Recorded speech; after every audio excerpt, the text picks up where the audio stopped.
it to continue what you were doing, or was it to sort of keep adding to the tapestry of the storylines back then? Well, I'm not quite sure I understand the question, but what happened was I had been writing the books for so many years, and then they made me the publisher.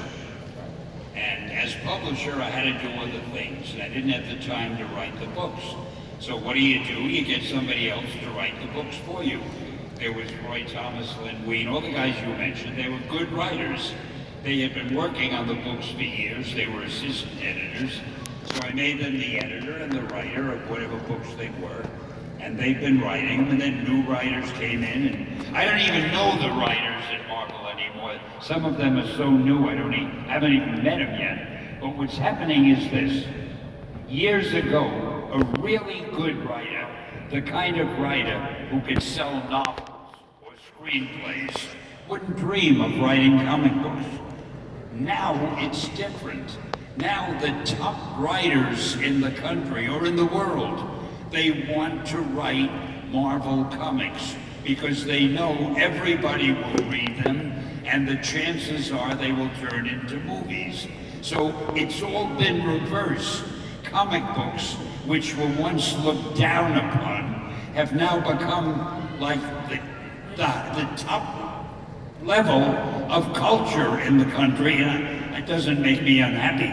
No, comic books, the biggest change I've seen since I broke into comic books is that we've gone mainstream, right? Just so you people know that the Hollywood Walk of Fame finally decided to give an honor to a comic book person, my good friend Stan Lee. So we now have a comic book person on the Hollywood Walk of Fame, right? We're legit. Comic books are legit.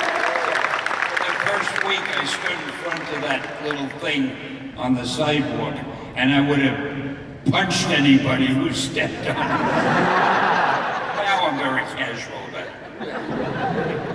See the picture where I laid down next to it? I put it on my Facebook.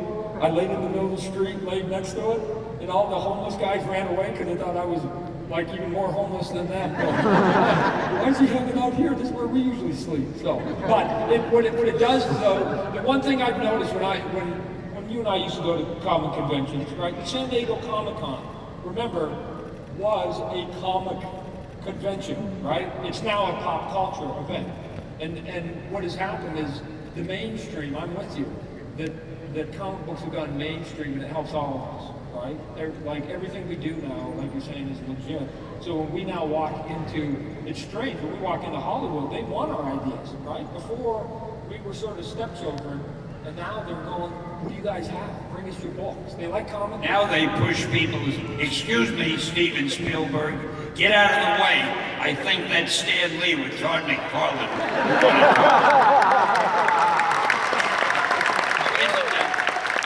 If I may broach another subject, which I think is tremendously important, and I need your help. The word comic book. Oh, here we go. Well, no, this is important. See, I'm a perfectionist. This man doesn't care about things. Usually when people write comic book, they write it as 2 words. I bought myself a comic book. It should never be written as 2 words, because as 2 words it means a funny book.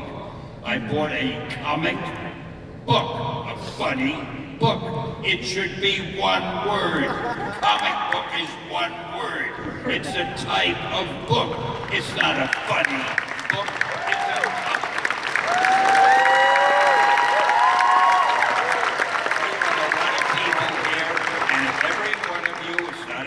much writes to your senator and your clerk. Maybe Trump will take this on as a big campaign issue. All right, I'm sorry, I interrupted you, Logan. He has a whole thing all prepared, and I'm making him get off it. I'm sorry. But the fun I'm going to have on your tombstone, and I'm going to put a space in between it, just to bug you for the rest of your life. I didn't understand a word you said. That's good. So some of the artists you worked with in the 60s, Jack Kirby, Jack the King Kirby, Don Heck, Gene Colan, Steve Ditko. Gil Kane, John Buscema, John Romita. Right, so do you have any memories, recollections about their personalities or their drawing? Of course I do, you idiot. I worked with them for years. Well, How would I not have recollection? Jesus, I'm leaving. What do you want to know? I just talk to us. I don't care what you want to know. What should I say that they would want to know? Like either their drawing stuff, whether you liked one guy's style more than another, whether they were fast, somebody was slow, they were creative, anything. Because these are people now, a bunch of them passed. All right, I'm going to tell you, but before we get into that, I don't know if you're aware of this. This man, whom I can never understand the word he says, this man wrote and drew an issue of Spider-Man, which had been our best-selling issue of Spider-Man ever, done by Todd. Which proves you don't need talent for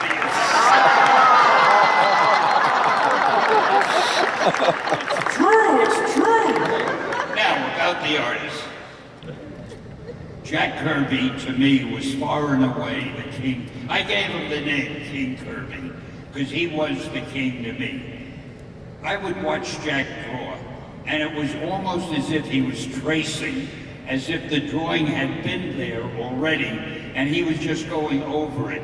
He never hesitated. He'd never do a line and erase it and do it over again. It's like everything he drew was just the way it should be.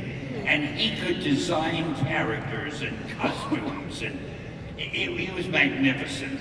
And he also could draw a strip. He should have been a top Hollywood director. He always knew the best scene to draw, the best angle, and so forth. And he was the fastest. Good as he was faster than anyone else. So he would be number one for me. Right after that came all the other guys. I mean, John Buscema, he was like an Italian master, the way he drew. He's fabulous. John Romita, we couldn't have existed without him. Anytime I needed help on anything, if he had to imitate a Kirby job, because Kirby was sick, he would do it and you'd think Kirby drew it. He had it when Steve Ditko gave up Spider-Man. Romita took Spider-Man over, and for the first few issues, you wouldn't know it wasn't Ditko. He drew it just like Ditko did, until slowly he went into his own style, which is what I wanted him to do. And then there was Gil Kane, who was fast and good, a real professional. There was Gene Colan, who was a big movie buff, and he tried to draw everything as if they were scenes from movies. I could go on and on. Every one of our artists was great, and it was lucky for me because it made the stories I gave them seem better than they were because they drew them so well.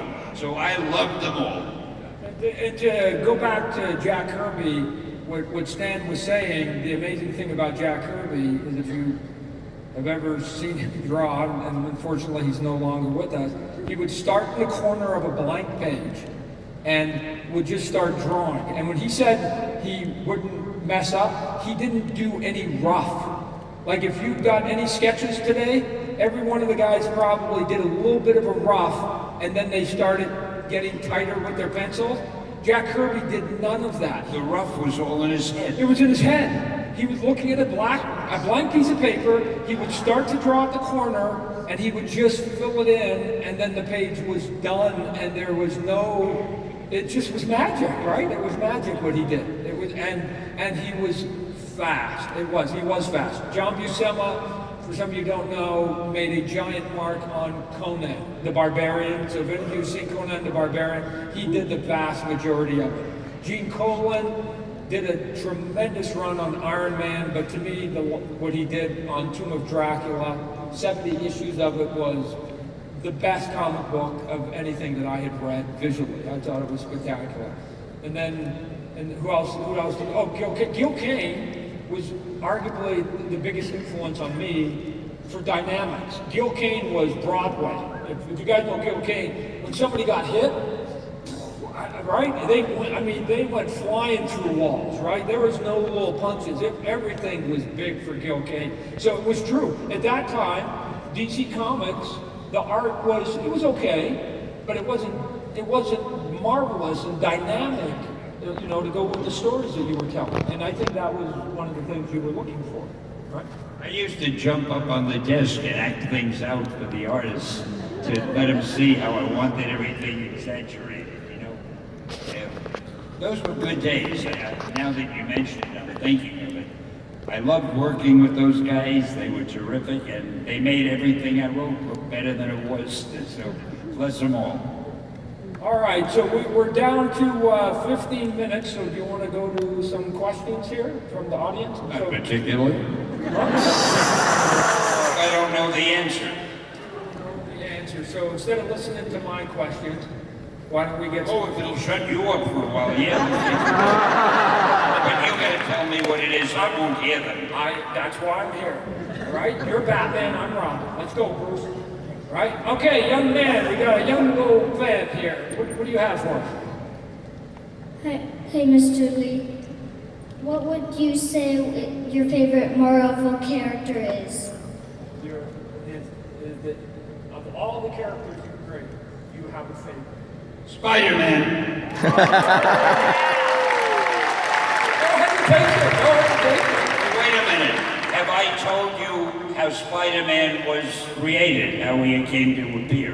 No, but you are. I'm going to tell you. I think it's a funny story.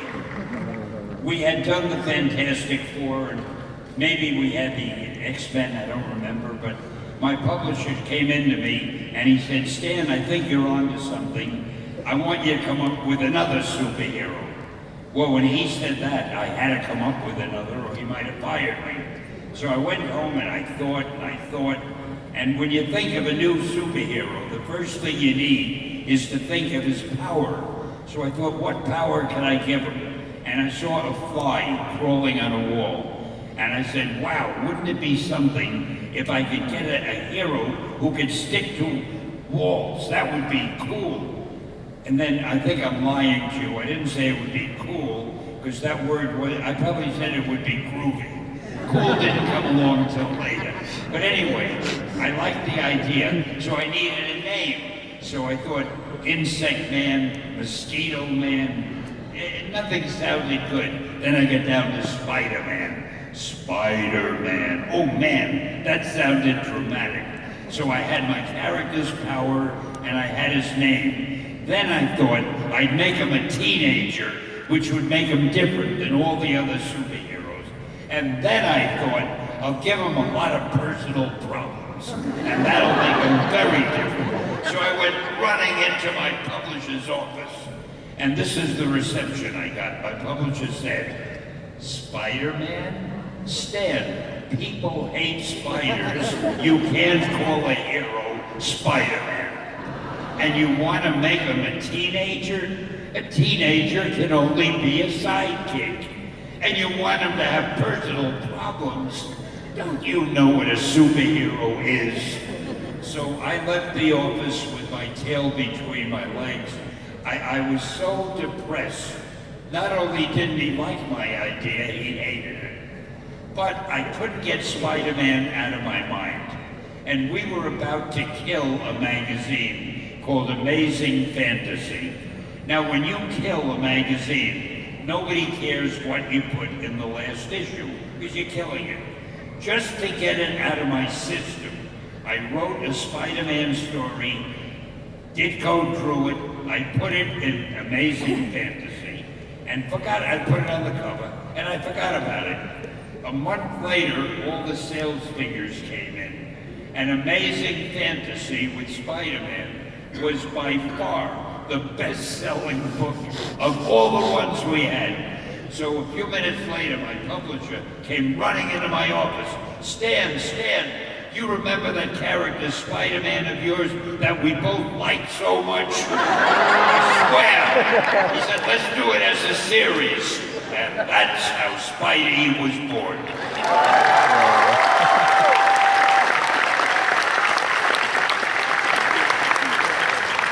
All right, another question. Hello, Mr. that you've written that you feel that you put more of yourself into, or anyone that you identify with?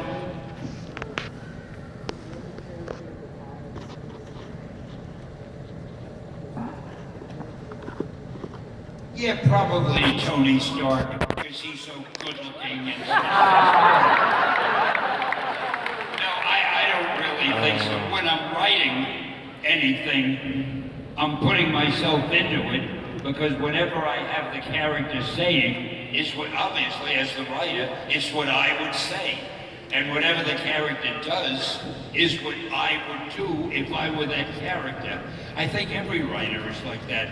When you're writing about somebody, you have him do the things you would do, unless he's the villain. But even the villains, I try to treat them, have them do the villainous things that I would do if I were.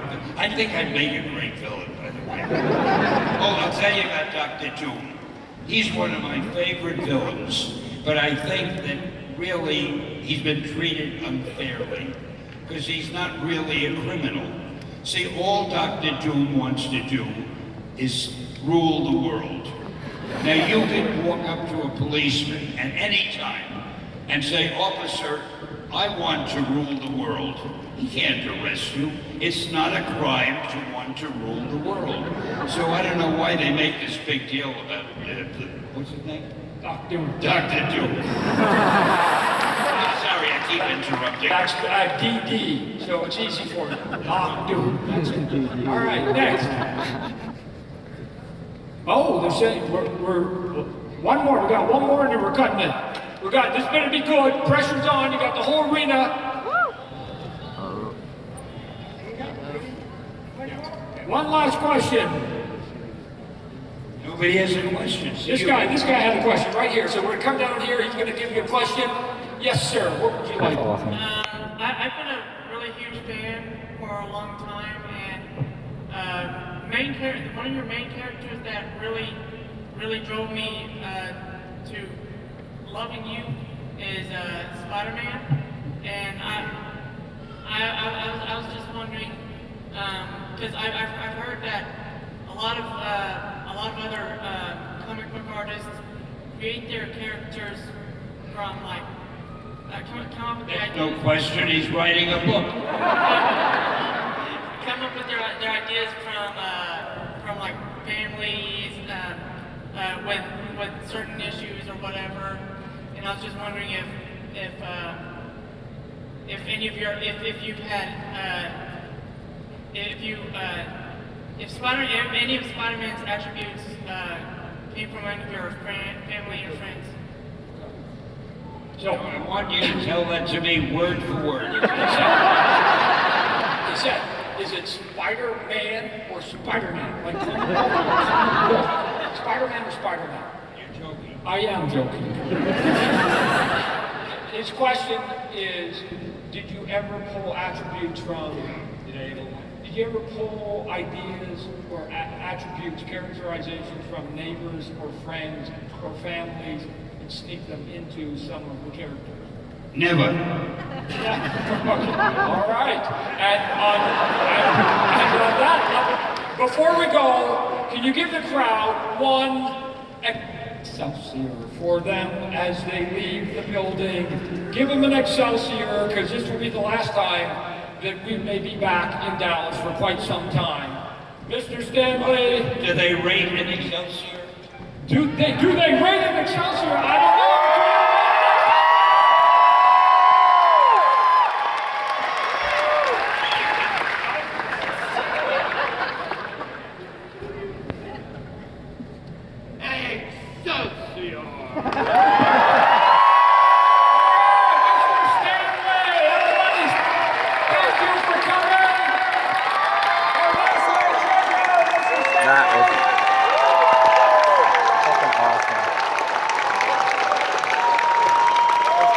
That was really